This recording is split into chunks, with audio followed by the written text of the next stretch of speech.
com que ela vive, a maneira com que ela vive, dizendo que não acredita em Cristo Jesus, né, de forma explícita. Então é mais fácil de que a gente consiga convencer essa pessoa de que ela necessita de Jesus. No caso de um falso crente, primeiro nós precisamos mostrar a ele que ele precisa de Jesus. Nós precisamos convencê-lo de que ele não tem algo quando ele acredita que tem. Um falso crente, ele acredita piamente, ele afirma com todas as suas palavras de que ele tem Jesus, quando na verdade ele não tem. Então, primeiro você tem que convencê-lo de que ele não tem algo quando ele acredita que tem, quando ele afirma com certeza de que tem aquilo, para depois você convencê-lo de que ele precisa de Jesus. E talvez uma das piores coisas que podem recair sobre o ser humano é a crença falsa de que eles estão salvos, de que eles estão indo para o céu, de que eles têm Jesus na vida deles. O melhor lugar para você se convencer de que você vai para o céu é entrando numa igreja, é entrando por essas portas, sentando-se nessas cadeiras, é fazendo um Pix com uma quantia, com uma porcentagem do seu salário, é usando as roupas certas, falando o bom e velho crentez, né? Falando bonito. Porque eu estou pregando a Jesus, né? Eu estou falando de Jesus. É evitando uma ou outra falha moral. Você se convence. As pessoas conseguem se convencer, conseguem afirmar de que elas têm Cristo, baseando-se no que ela oferta, baseando-se na forma de que ela vem à igreja, domingo após domingo, baseando-se no que ela faz. Não, por que eu não falo palavrão? Não, mas eu evito beber cerveja, eu não bebo cerveja, eu não sou um alcoólatra. E assim, dia após dia, ela vai se convencendo de que está tudo bem, de que ela tem Jesus, quando ela não tem.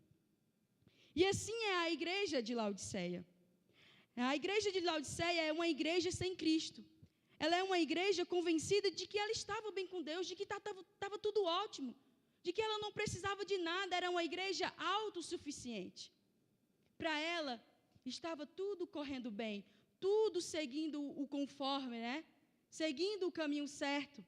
Ela era convencida pelas circunstâncias externas. Tudo o que estava à sua volta era como se fosse uma prova. Era uma testemunha de que Cristo estava no meio dela. Ela era convencida pelas circunstâncias externas, como eu já falei, e não pela comunhão real e verdadeira e genuína com Cristo Jesus. Veja bem, a cidade de Laodiceia ela era muito importante por causa da sua localização. A partir de agora eu vou começar a falar sobre essas circunstâncias externas, certo? Que fez com que a igreja de Laodiceia ela fosse convencida. Então, a igreja de Laodiceia ficava numa cidade, que era a cidade de Laodiceia, que era uma cidade que estava num ponto muito estratégico. A sua localização era perfeita na época. Ela ficava no meio de grandes rotas comerciais. Era como se ela fosse o centro ali do comércio. Eu posso até afirmar como se fosse lá o caminho das Índias, que o pessoal ia comprar as especiarias em 1500 e lá vai bolinha, né? Então, ali era uma rota muito importante para os comerciantes. A igreja de Laodiceia, né, a cidade de Laodiceia, ela era muito importante porque ela era muito rica. Ela era uma das cidades mais ricas do mundo, tinha muito dinheiro. Lugar onde moravam milionários, talvez bilionários, trilionários, não sei, mas era uma cidade com pessoas muito ricas. Dizem que ela foi devastada por um terremoto e reconstruída sem aceitar a ajuda do imperador, porque era uma cidade muito rica. A cidade era tão rica que ela não tinha necessidade de Deus. É como se o dinheiro fosse tudo que elas tivessem. O dinheiro poderia resolver todos os problemas. Se faltasse algo, eles tinham dinheiro para comprar. Se faltasse uma cadeira, tinham o dinheiro para comprar. Se faltasse uma lâmpada, se uma lâmpada queimasse, tinham o dinheiro para comprar. A cidade foi devastada por um terremoto e eles não precisaram de ajuda do imperador. Eles reconstruíram rapidinho porque eles tinham dinheiro. Eles tinham poder aquisitivo. A cidade era muito rica e para eles tudo se resolvia com dinheiro. Por isso que eles não tinham essa necessidade de Deus. A cidade de Laodiceia era um grande centro, um centro industrial de tecidos. Em Laodiceia produzia-se uma lã especial, famosa no mundo inteiro. A cidade, ela se orgulhava da roupa que ela produzia. É como se a cidade ela fosse dona dessas grandes lojas de grife, como uma Gucci, uma Louis Vuitton, uma Fendi, um Saint Laurent, aí, um sapato que é a Saint Laurent. E eles se orgulhavam disso, de toda essa riqueza. Nossa, a gente produz as melhores roupas. Nós temos as melhores roupas. Se aqueles milionários, eles se vestiam da forma mais bonita, né, da forma mais chique que eles podiam, porque ali tinham as roupas maravilhosas, com tecido bom, né, 100% algodão, ou bolsas que eram produzidas com pele de jacaré, com couro de jacaré, né, com couro de serpente, e por aí vai. E eles se orgulhavam disso tudo, dessa sua boa produção. E a cidade ela tinha um grande centro médico de importância. Ali havia uma escola de medicina famosíssima. Então, é bem capaz de dali sair os melhores médicos que existiam naquela época, porque era como se fosse aqui a UFC no estado do Ceará. A melhor faculdade de medicina. Fabricava ali ungüentos quase milagrosos para os ouvidos e os olhos. Os ouvidos e os olhos. E principalmente o pó frígio. E esse pó frígio que eles fabricavam era como um colírio, que era um remédio, né, que ajudava ali na cegueira das pessoas. E ali esse pó frígio era uma das coisas mais importantes que aquela cidade produzia. Então, para eles, mais uma vez, eles tinham tudo. A igreja, ela tinha a cara da cidade.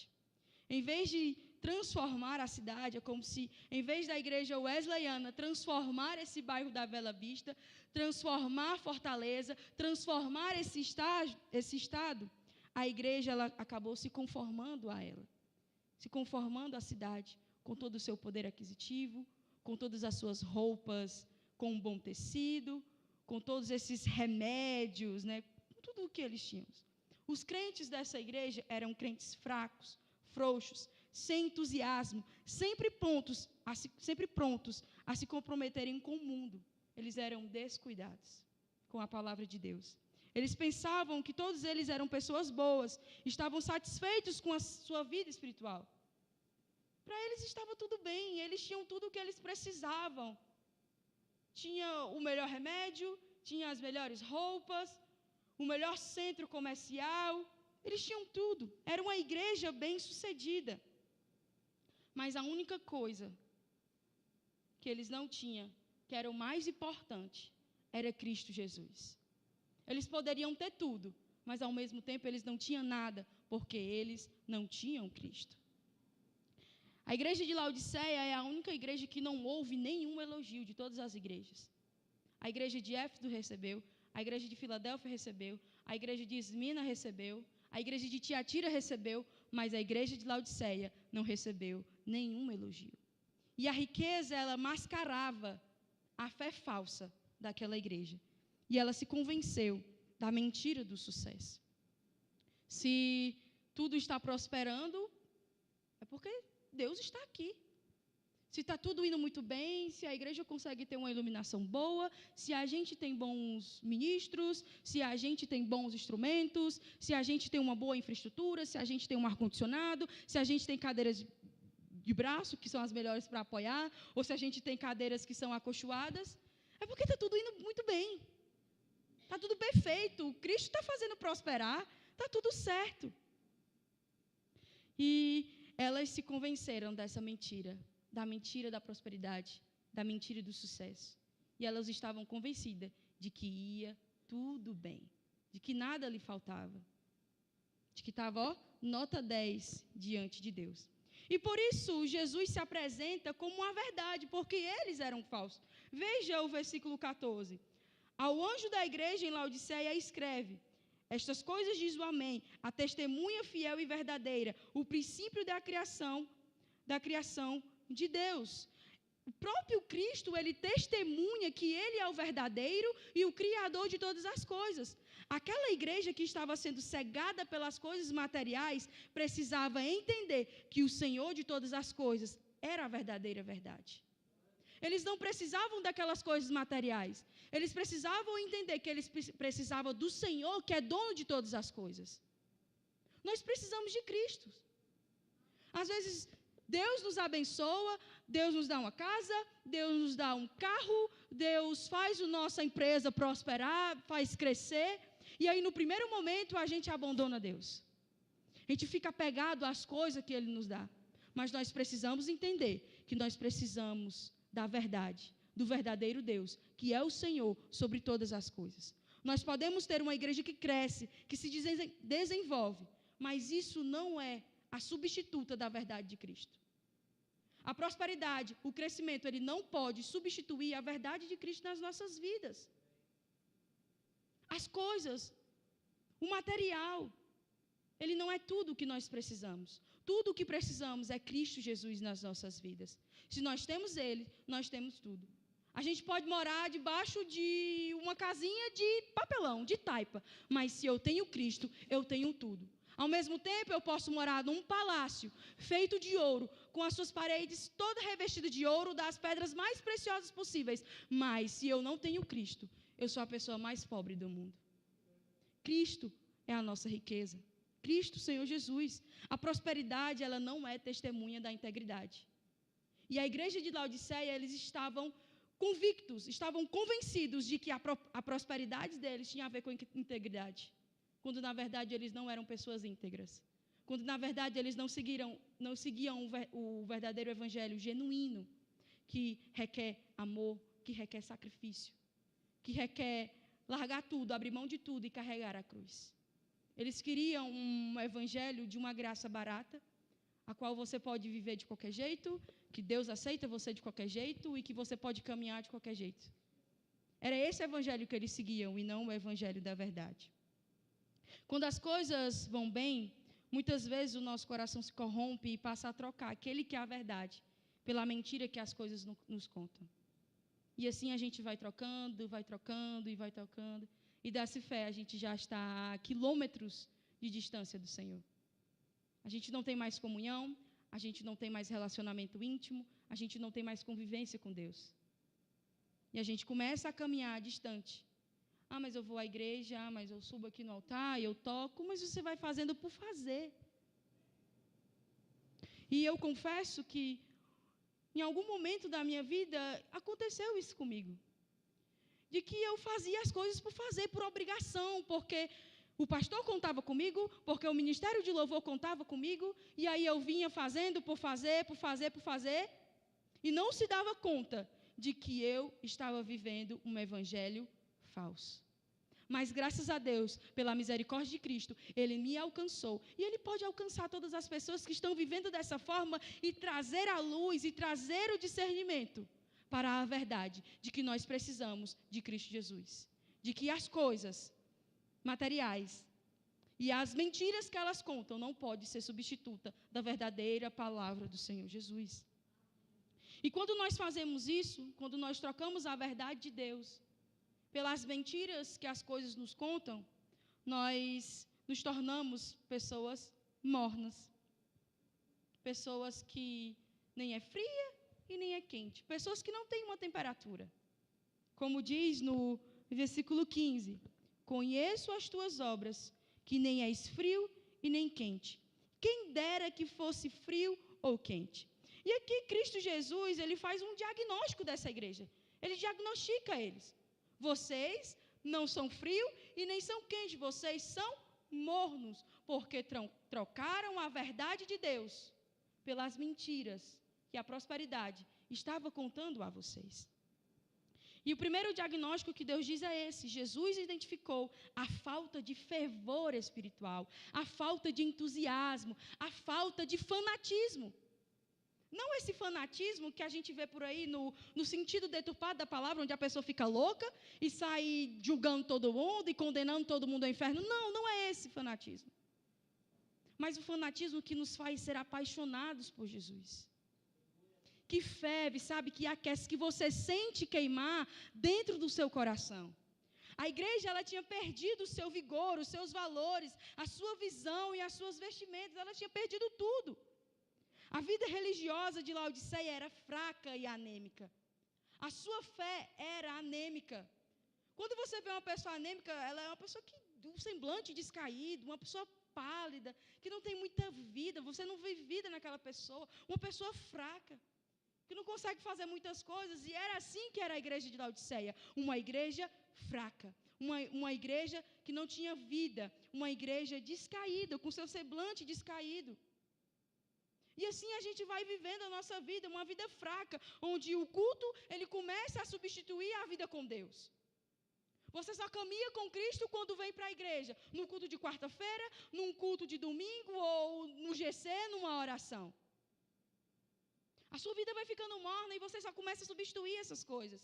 A vida com Deus começa a ser substituída apenas por 1 minuto ou 2 horas de um culto, 1h30 às vezes. A pregação, ela começa a ser a substituta da leitura bíblica. Você só abre a sua Bíblia quando vem ao culto. Porque quando chega em casa, ela fica lá guardada sobre a mesa, ou guardada no rack lá, pegando poeira, ou você deixa aberta no Salmo 23. E as coisas vão sendo substituídas. Você não lê mais a Bíblia, você não tem mais aquele fervor de abrir a palavra de Deus e de ler. Dá logo um sono na pessoa. Dá logo uma preguiça. Eu luto contra essa preguiça. Eu luto contra esse sono. A gente tem que lutar, a gente não pode se entregar a isso. De abrir a Bíblia só que quando vem para a igreja. De abrir a Bíblia só porque o pastor pede. Abre aí a sua Bíblia, pelo amor de Deus, quase implorando para você abrir. E aí, às vezes, você acompanha só por aqui, pelo telão. Que agora tem aqui, você não precisa mais nem abrir a Bíblia. E assim, você vai cada vez mais decaindo e perdendo aquela intimidade com Deus, perdendo o fervor, perdendo o entusiasmo. Você só vai ouvir Deus falar quando o pastor prega. Não, só ouço Deus falar quando eu estou na igreja, quando o pastor está pregando, quando o irmão está lá em cima, quando o irmão está ministrando, porque em casa você não abre a Bíblia, você não ora, como é que você vai ouvir Deus falar? Você está morno na sua mordidão? Ora no culto porque é obrigado. E às vezes nem ora pela obrigação. Pastor, feche o seu olho. O irmão aqui, vamos orar, e você só baixa a cabeça e fica lá de olho aberto. Eu sei porque eu já fui assim. Eu já fiz isso. Por isso que eu disse, essa palavra me constrangeu. Falou comigo e disse, Karen, você precisa mudar. Você precisa de mudança. Orar mais, está orando pouco. Ler mais a Bíblia porque está lendo pouco. Não está sendo o suficiente. E aí você vai se convencendo de que está tudo bem quando está tudo indo mal. Está tudo indo ladeira abaixo, descendo escada abaixo, rolando assim, ó, feito uma bola de neve. E essa bola de neve vai só crescendo, crescendo, crescendo e crescendo.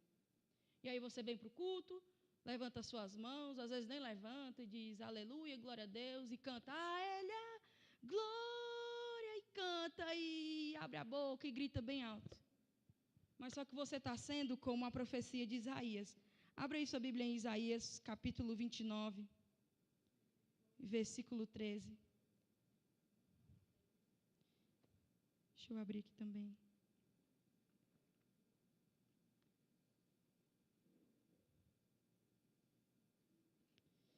Isaías 29, versículo 13. Cadê? Está aqui. O Senhor disse, visto que este povo se aproxima de mim, e com a sua boca e com os seus lábios me honra, mas o seu coração está longe de mim, e o seu temor para comigo consiste só em mandamentos de homens, que maquinalmente aprendeu. A gente se torna esse povo aqui, ó. A gente torna essa profecia uma realidade. Pessoas que vêm à igreja, que levantam suas mãos, que cantam a Ele a glória, para todos sempre amém, mas quando passa por essas portas, a nossa vida não prega mais isso. A nossa vida não canta mais isso a Ele a glória, para todos sempre amém.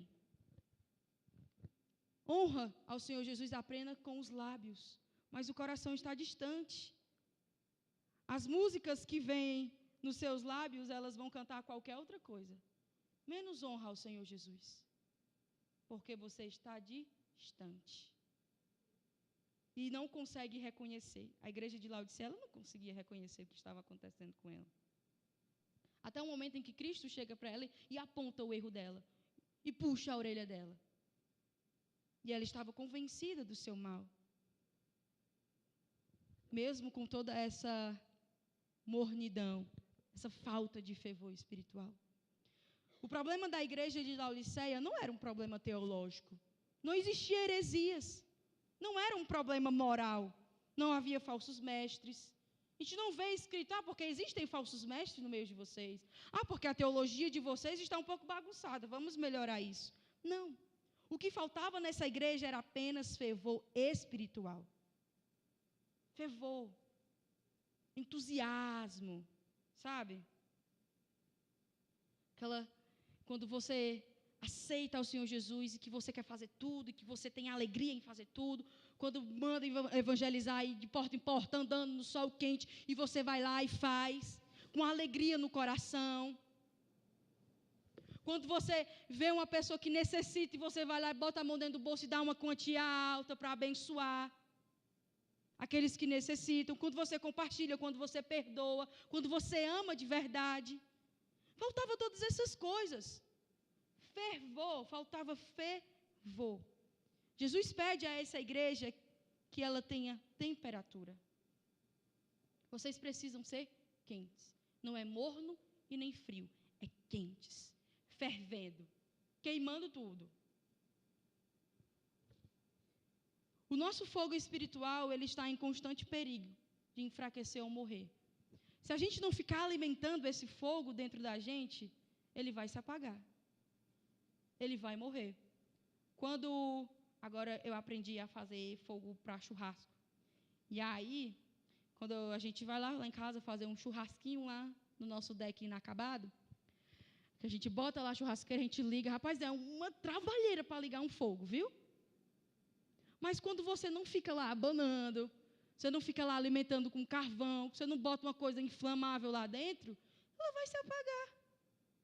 Não apaga de uma hora para outra, a brasa fica ali, mas com o tempo vai passando e a brasa vai acabando, vai chegando ao final, até que não tem fogo mais algum. E a gente precisa alimentar o fogo de Deus nos nossos corações. Porque se a gente não alimentar, se a gente não ficar abanando, se a gente não colocar carvão, o fogo vai acabar. E nós vamos ser pessoas mornas. Nós precisamos ser pessoas que incendeiam uma nação, que incendeiam um bairro, que incendeiam a cidade. O problema de Laodiceia foi porque eles se amoldaram à cidade de Laodiceia e não mudaram ela. Eles se amoldaram a ela. Muitos fogem do fervor com medo do fanatismo, porque tem medo do entusiasmo. Aí você pode lembrar, Karen, mas naquela parábola, né, que Jesus fala sobre a semente que caiu em meio às pedras, se eu não me engano, em meio às pedras, que Jesus explica, diz que são aquelas pessoas que logo recebem a palavra com entusiasmo e com fervor, não é? Mas logo depois a plantinha não gera fruto. Mas não é sobre isso que eu estou falando. A gente tem que receber a palavra de Deus com entusiasmo, com fanatismo e continuar assim. E não ser como aqueles que receberam daquela parábola, e no primeiro momento difícil se apagou tudo, a alegria foi embora, o entusiasmo foi embora. Não, nós temos que ser constantes, com uma alegria constante e com um entusiasmo constante. Em busca, com diligência ao Senhor Jesus, com vontade, com tudo que a gente tem, com tudo que nós somos, com uma entrega total. Se entregar por completo. O primeiro diagnóstico do Senhor a essa igreja foi a falta de fervor. E o segundo, Jesus identificou que a autoconfiança da igreja era absolutamente falsa. Veja o versículo 17. Pois dizes, eu estou rico e abastado, e não preciso de coisa alguma. E nem sabes que tu és infeliz? Sim, miserável, pobre, cego e nu. O auto-engano, ele é uma grande tragédia. Quantas vezes a gente não se auto-engana? Se auto-sabota? A gente vai dizendo, está tudo dando errado. A gente, não, está tudo bem. E fica se enganando quando a gente precisa arrumar a casa. Quando a gente precisa colocar as coisas em ordem, colocar as coisas no lugar. Laodiceia considerava-se rica mas era pobre. E ela se achava demais, sabe? Se achava a bichona, nós somos grandes mesmo, nós estamos no poder. Era desse jeito que eles se viam, né? Olhavam no espelho e se viam assim, aquelas pessoas bem sabichonas. Eles se assemelhavam com um fariseu, que equivocadamente deu graça por não ser como os demais homens. Veja Lucas, capítulo 18, versículo 10. Abra aí comigo a sua Bíblia, Lucas, capítulo 18, versículo 10.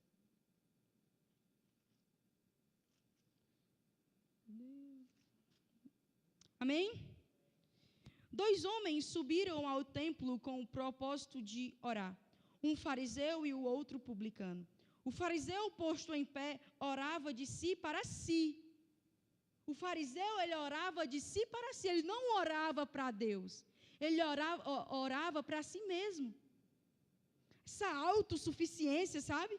Ó Deus, graças te dou, porque não sou como os demais homens, roubadores, injustos e adúlteros, nem ainda como estes publicanos. Jejuo 2 vezes por semana, eu dou o dízimo de tudo o quanto ganho.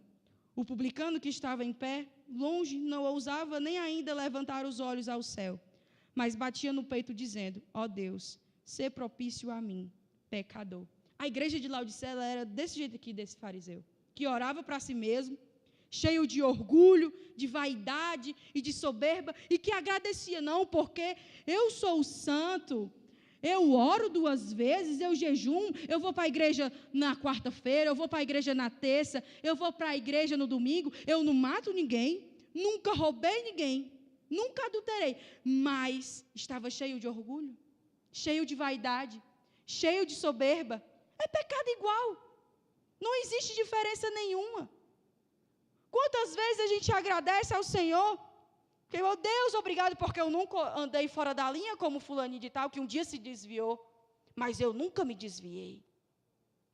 A gente agradece porque nós ofertamos mais do que os outros, não porque a minha oferta, o meu dízimo é alto demais, melhor do que os deles aí.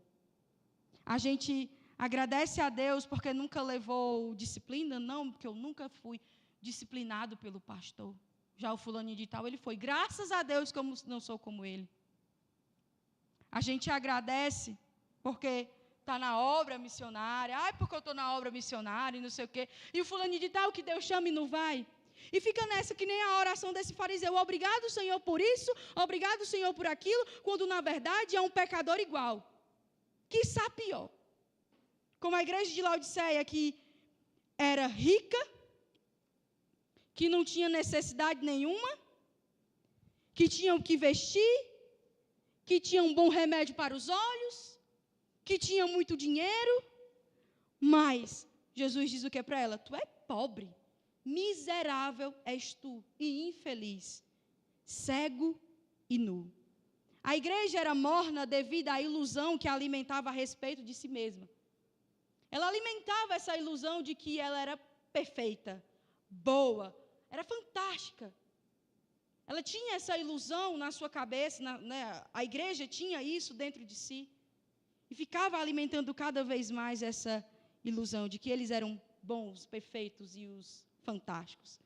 Eles achavam que estavam indo maravilhosamente bem em sua vida religiosa. Mas Cristo acusou eles. Cristo apontou o erro deles. Apontou para como eles estavam. Cegos, mendigos e nus. Mendigos, pobres, miseráveis, apesar de ter bancos, apesar de ter muita riqueza, apesar de serem pessoas milionárias, que 100 mil reais é como se fosse R$1 para nós. Cegos, apesar de ter seus pós frígios, apesar de ter um ótimo colírio para a vista, mas eles eram cegos. E nus, apesar de suas fábricas de tecido, apesar de ter as suas roupas aí da Louis Vuitton, da Gucci, da Prada, o seu sapato do solado vermelho, né, da Saint Laurent, mas eles eram nus. Continuavam necessitando de Deus, por mais que eles estavam convencidos de que não precisavam, mas eles precisavam. Jesus identifica essa falta de fervor espiritual, Jesus identificou essa autoconfiança da igreja, e agora Jesus ele revelou que um crente morno, ele provoca ali náuseas. Veja o versículo 16. Diz assim: assim porque és morno e nem és quente, nem frio, estou a ponto de vomitar-te da minha boca. Laodiceia era de Cristo. Laodiceia era uma igreja que, em vez de dar alegria, estava lhe provocando náuseas. A igreja, que era para estar achando graça diante de Deus, estava provocando náuseas em Deus. Um evangelho morno lhe dá náuseas. Jesus, ele tem ânsia de vômito, só de olhar para o nosso cristianismo morno e frio. Para a nossa vida com Deus que não tem comprometimento, que não tem verdade. Esse evangelho mamão com açúcar que a gente vê por aí, dá náuseas em Cristo. Um evangelho onde as pessoas não perdoam, fazem o que quer, vive como quer, que odeia o seu próximo, que não é capaz de ajudar, que não é capaz de fazer sacrifícios para Deus, dá náuseas no Senhor Jesus. Um evangelho de mentira causa náuseas em Cristo. As pessoas não amam mais, só querem saber de si mesmo. Fala-se muito de amor próprio. É bom ter amor próprio, mas quando esse amor próprio é deturpado, não é legal. As pessoas só começam a pensar em si, em si, em si, em si, e não pensam mais nos outros. Não tem mais paixão por Jesus. Esquece que Jesus é o seu Senhor e Salvador. E vivem igual ao mundo. Isso dá náuseas em Cristo Jesus. E ele fica a ponto de vomitar essas pessoas que vivem um evangelho falso, que vive um evangelho de mornidão, que vive um evangelho sem entusiasmo, que vive um evangelho sem fervor, que vive um evangelho de mentiras, que troca a verdade de Deus por mentiras. Cristo tem náuseas e ele vomitará essas pessoas. Cristo, ele repudiará totalmente aqueles cuja ligação com ele é puramente nominal e superficial. Deus lança fora. O que diz a palavra de Deus? Porque muitos dirão, em teu nome eu preguei, em teu nome eu expulsei os demônios, em teu nome eu curei, em teu nome eu fiz isso, em teu nome eu fiz aquilo, em teu nome eu movi mundo, eu movi os céus, eu fiz tudo no nome de Cristo. Mas o que é que ele vai dizer? Aparta de mim que eu nem vos conheço. Por quê? Porque tinha um relacionamento com Deus nominal, de fachada e superficial. Não era íntimo, não era profundo. E quão pesado é isso, eu fico pensando. Se afastar de Deus, do Senhor, que é aquele que está em todos os lugares. Deus está em todos os lugares. E você vai estar longe desse Deus que está em todos os lugares, que ocupa todos os espaços. E não ser conhecido por Deus, que sabe de todas as coisas, que conhece todas as coisas. O maior problema dessa igreja é que ela não percebe. Esse é o problema de Laodiceia, que ela não percebe a sua fraqueza. Ela não percebe o que está tendo de errado. Eles começaram bem, mas aí foram caminhando de pouquinho a pouquinho, e eles foram se afastando do Senhor, e eles foram se afastando de Deus. Ao longo da caminhada, um passinho de cada vez, eles estavam caminhando não mais para o caminho do céu, mas para o caminho do inferno. Satanás, ele não tem pressa, gente. Ele vai trabalhando pacientemente. Ele vai vendo uma brecha aqui, outra brecha ali, e aí ele vai trabalhando, e quando você vai ver, um dia você já não está orando mais, você esqueceu de orar. Antes você orava 3 vezes ao dia, agora você só ora 2, e aí depois passa para 1 vez. Antes você lia a Bíblia umas 3 vezes ao dia, de manhã, durante o almoço e à noite, e agora você só lê à noite quando vai dormir, e é rápido, porque o olho já está piscando, vai pescando ali uns tubarãozinhos. pescando, não consegue mais ler. E cada vez menos você vai se perdendo, até chegar um momento em que você se perdeu por completo e nem percebeu, e nem conseguiu se dar conta. C.S. Lewis, escrevendo um livro chamado Cartas Diabo ao Seu Aprendiz, muito bom esse livro, indico bastante essa leitura. E o livro são cartas de um diabo, certo? É como se fosse um diabo master, né? O líder, o diabo líder, e ele está ensinando para um diabinho que está aprendendo a agir como um diabo, a como agir. E aí, esse diabo líder, ele é chamado de conselheiro. Ele diz, a estrada mais segura para um inferno, ela é gradativa. Nunca é de uma vez. Ela é lenta e gradativa. Você vai indo, quando dá-se fé, já foi de uma vez. E você nem percebeu. E o problema dessa igreja é porque eles não perceberam. Amém? Você está entendendo o que eu estou falando? Glória a Deus. Aleluia. E aí, seguindo adiante no nosso texto, Cristo Jesus, ele faz um apelo. Jesus, ele acusa o problema, ele mostra esse problema à igreja. Ele fala, vocês são mornos, vocês são pobres, cegos e nu. E agora no versículo 18, Jesus ele faz um apelo a essa igreja. Cristo, ele se apresenta como um mercado espiritual. Olha o que ele diz, no versículo 18. Aconselho-te que de mim compre ouro refinado pelo fogo para te enriqueceres, vestiduras brancas para te vestires, a fim de que não seja manifesta a vergonha da tua nudez, e colírio para ungir os olhos, a fim de que vejas. Então, a suficiência, ela está em Cristo. Eles acreditavam que a suficiência estava nas coisas que ele tinham, em todas as riquezas que ele tinha, mas a suficiência está em Cristo Jesus. A igreja, ela se julgava ser autossuficiente, mas eles deveriam encontrar suficiência em Cristo. E não naquilo que eles tinham, mas em Cristo Jesus. Às vezes a gente se sente muito seguro com as coisas que nós temos. Um rico, ele se sente muito seguro por ter muito dinheiro. É tanto que para eles tudo se resolve com dinheiro. Mas aí, se a gente for ver, aconteceu a pandemia. O dinheiro resolvia a pandemia? Não. A riqueza, ela não resolve todas as coisas. O único que era capaz de resolver a pandemia era Cristo. Cristo Jesus. Então, os seus produtos, eles são essenciais e de graça. A gente encontra de graça em Cristo Jesus. Você não precisa pagar por nada para buscar aquilo que você precisa em Cristo. É de graça. Ele oferece assim, para você. Você só precisa ir lá pegar. É de graça. São essenciais e de graça. Então, eles são pobres, mas Cristo tem o ouro. Eles estão nus, mas Cristo tem roupas para eles. Embora eles também tivessem, mas só que a roupa deles não servia. Só serve a de Cristo. Eles estão cegos, mas Cristo tem colírio para os seus olhos. Tudo está em Cristo Jesus. É em Cristo Jesus que nós devemos buscar aquilo que nós precisamos e necessitamos.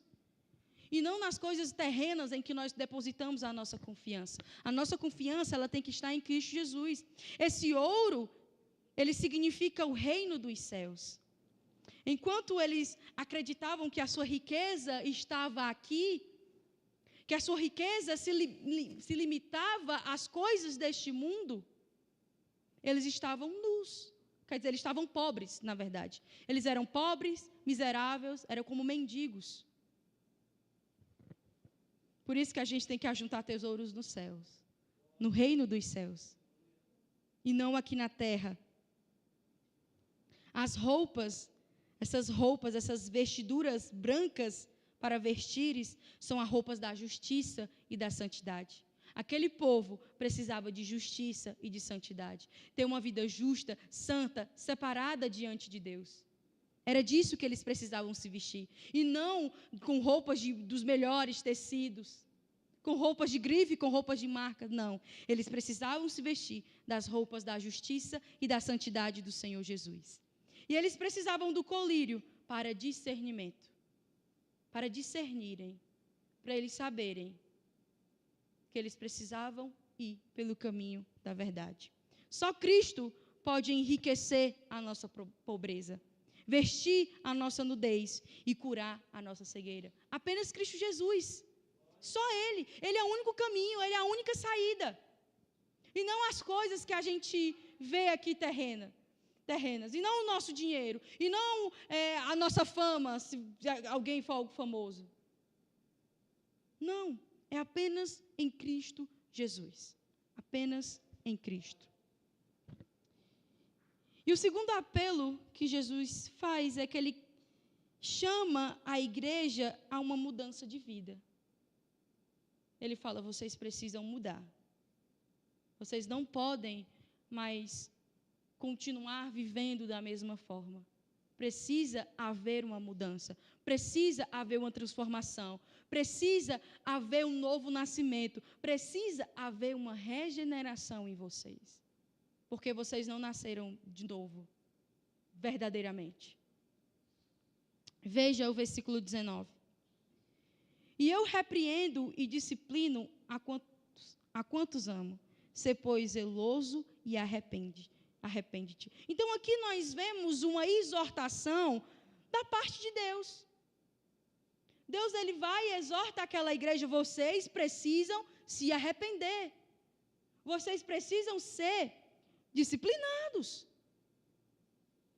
Porque, apesar da condição deles, apesar de que eles estavam caminhando pelo caminho do pecado, apesar do que eles estavam indo pelo caminho errado, o Senhor continua os amando. E Ele chama a orelha. Deus, Ele corrige porque Ele nos ama, como diz o texto. Se Ele não nos amasse, nos entregaria. Deixa eles irem. Deus, Ele não tem prazer na morte de um ímpio. Deus, Ele não tem prazer de ver as pessoas se perdendo, das pessoas irem para o inferno. Não. Enquanto tiver a oportunidade da gente mudar, enquanto tiver a oportunidade de nós sermos transformados e seguir o caminho da verdade, Cristo vai estar nos chamando, Cristo vai estar nos disciplinando, puxando a nossa orelha e puxando a nossa atenção. Antes de estabelecer o seu juízo, Ele demonstra a sua misericórdia. Disciplina é misericórdia. A disciplina de Deus é graça dele para as nossas vidas. É o seu amor. A repreensão é misericórdia. Ele nos ama e nos dá uma oportunidade de recomeçar. Existe um recomeço. E o seu amor é demonstrado através da sua disciplina. Graças a Deus que nós somos pegos em pecado. Graças a Deus que nós temos a oportunidade de abandonar o pecado e seguir uma vida santa, justa e reta diante do Senhor Jesus. Ele nos chama ao arrependimento. Arrepender-se é dar as costas a esse cristianismo de aparências. Que é só por fora, que é só externo, que é de faz de conta. Não, a gente vai fazer de conta aqui que é todo mundo crente. Arrepender é jogar isso fora. É viver uma vida em fervor e não de mornidão. Cristo não nos chamou para viver uma vida de aparência. Ele nos chamou para sermos como Ele é. Para sermos perfeitos, para sermos santos, para sermos pessoas que abrem mão do pecado, que abrem mão da própria natureza pecaminosa, para seguir uma vida justa, santa, uma vida piedosa. Para seguir o caminho da verdade, nós precisamos nos arrepender. Nós precisamos de disciplina. Nós precisamos ter a nossa orelha puxada, torcida por Deus, para que a gente venha aprender que nós temos que deixar esse evangelho de aparências, esse evangelho de faz de conta, para viver um evangelho verdadeiro e um evangelho genuíno com Cristo Jesus, para termos comunhão com Ele, para termos um verdadeiro verdadeiro relacionamento de intimidade com o Senhor, a qual nós o conhecemos de verdade. Às vezes a gente canta, eu quero conhecer Jesus, eu quero conhecer Jesus, eu quero conhecer Jesus. Mas será que é esse conhecer de forma íntima? Ou é apenas aquele conhecer de que eu sei que existe Jesus em algum lugar por aí? A gente precisa conhecer Jesus de forma íntima. De ter relacionamento, de ter comunhão com Ele. E não apenas um conhecer de que eu ouço falar sobre Jesus em algum lugar, em algum momento. Eu ouvi falar sobre Jesus. Que nem em algum dia da história eu ouvi falar sobre Pedro Álvares Cabral. A gente precisa ter uma vida de relacionamento genuíno com o Senhor Jesus. E o terceiro apelo é que Cristo convida a igreja para a ceia, para uma profunda comunhão com Ele. Veja o versículo 20. Eis que estou à porta e bato. Se alguém ouvir a minha voz e abrir a porta, entrarei em sua casa e cearei com ele e ele comigo. Aqui nesse versículo há uma situação muito triste. Eu comecei iniciando falando que foi a partir desse versículo que eu fui muito constrangida por Deus, sabe?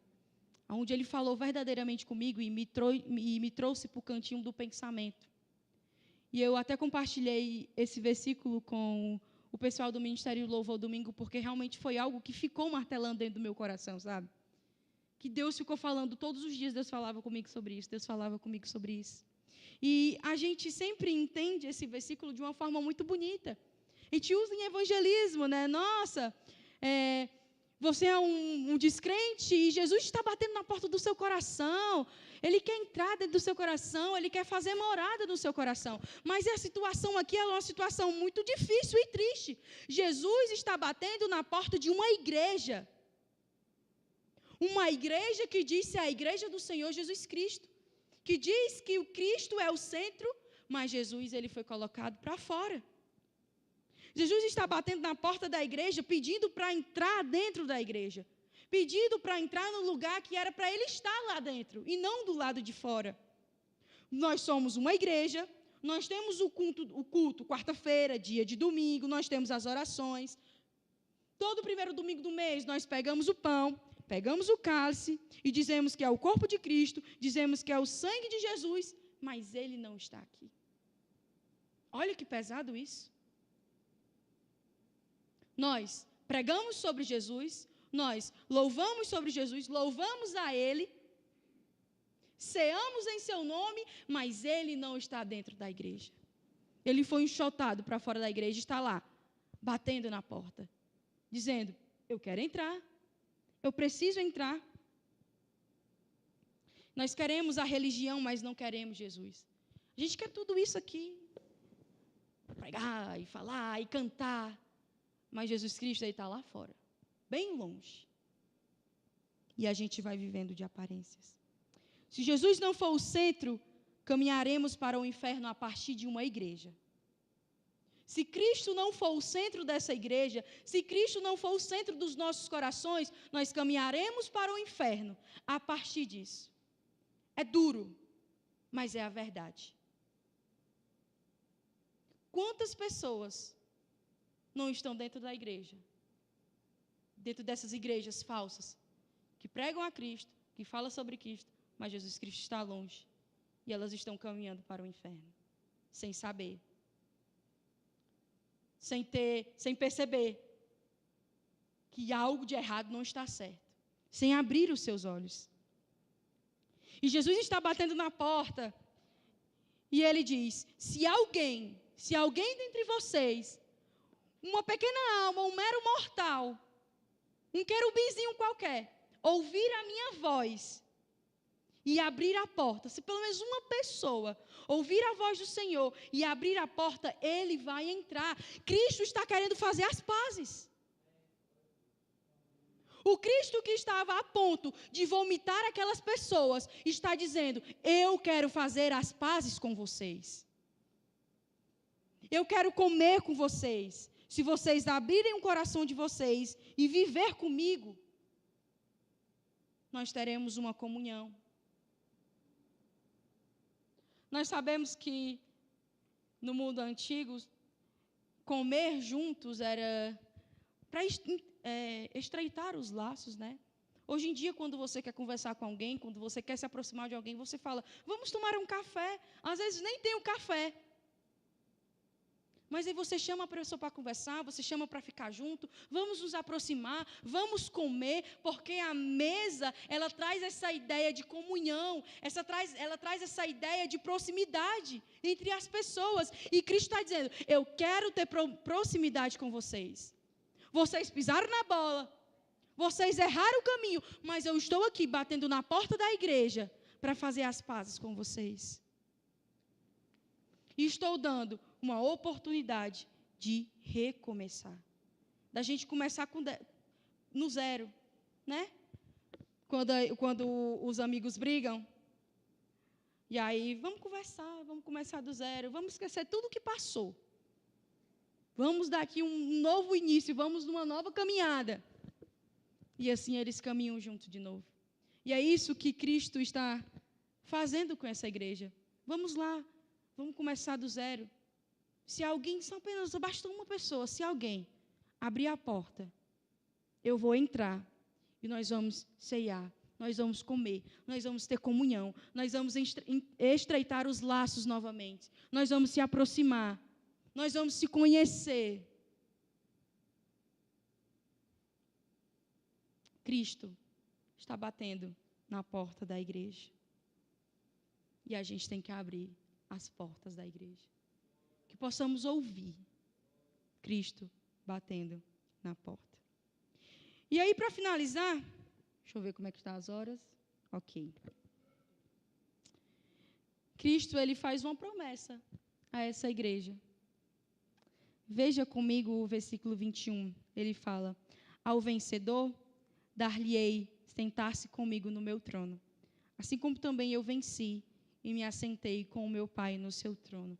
Quem tem ouvidos, ouça o que o Espírito diz às igrejas. A gente só precisa ouvir. Antes de eu falar sobre a promessa, falar sobre o 22, a gente precisa ouvir. Ouvir o que Cristo está falando. Na parábola do semeador, ele fala sobre essa mesma coisa, sobre ouvir a palavra. Esse ouvir, ele tem que ser transformado em retenção, sobre reter aquilo que nós ouvimos e praticar.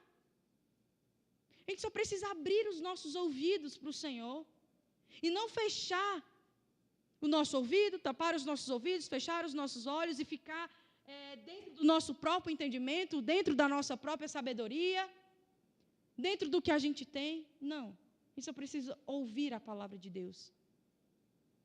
Você só precisa ouvir o Senhor e aquilo que Ele está falando. E dizer, ok, Senhor, eu vou fazer. Eu vou comprar ouro refinado de Ti. Eu vou comprar as vestiduras. Eu vou comprar o colírio. Tudo bem. Reconhecer. Largar as armas. Tirar a armadura que a gente faz contra Deus. Às vezes fica duro. Deus fala quando a gente quer debater com Deus. Temos que reconhecer. Baixa as armas. Tudo bem, Senhor. E obedece a Cristo. Quem tem ouvidos, ouça o que o Espírito diz à igreja. Então, no versículo 21, Jesus ele faz uma promessa. Jesus ele tem um poder de conduzir os vencedores ao seu trono de glória. Ele tem esse todo poder. Aquele que realmente ouviu a palavra do Senhor, reconheceu que estava em pecado e obedeceu a Cristo, ele vai levar para o seu trono de glória. Quando Cristo entra na nossa casa, recebemos a riqueza do reino. Nós recebemos o Senhor e nós reinaremos com Ele, nos assentaremos em seu trono com Ele. Um trono que é símbolo de conquista e autoridade. Se nós ouvirmos o Senhor Jesus, nós alcançaremos e nós reinaremos com Ele. A comunhão da mesa é transformada em comunhão de trono. Nós nos assentaremos ao trono do Senhor, junto com o Senhor Jesus. Assim como ele se assentou no trono de seu Pai, nós nos assentaremos com Ele num trono. Nós só precisamos ouvir, abrir os nossos ouvidos para o Senhor. ceiar com Ele, ter comunhão, ter relacionamento. Que a comunhão, ela vai ser transformada em uma comunhão de trono. Essa comunhão de mesa vai ser transformada em uma comunhão de trono. E nós alcançaremos a cidade celestial, o reino dos céus. Amém? Glória a Jesus. E assim, eu encerro aquilo que o Senhor Jesus falou comigo. Aquilo que eu passei dias sendo trabalhada. Jesus trabalhando e falando ao meu coração. E eu chorando, e o Senhor falando. E Deus me disciplinando. Mas o Senhor é aquele que nos dá um novo recomeço. E hoje Ele te dá um novo recomeço. Eu não sei como anda a sua vida. Eu não sei como que você tem vivido. Eu não sei como que você tem gerido a sua vida espiritual. Mas uma coisa é certa. Há esperança. Há uma oportunidade. Há um novo recomeço diante de você. Cristo, antes de estabelecer o seu juízo, Ele nos dá uma oportunidade de fazer diferente. De dar 2 passinhos para trás e falar, Senhor, realmente não é assim. Não foi para isso que o Senhor me chamou. Não foi para viver dessa forma que Deus me chamou. Eu preciso seguir nesse caminho aqui. Amém?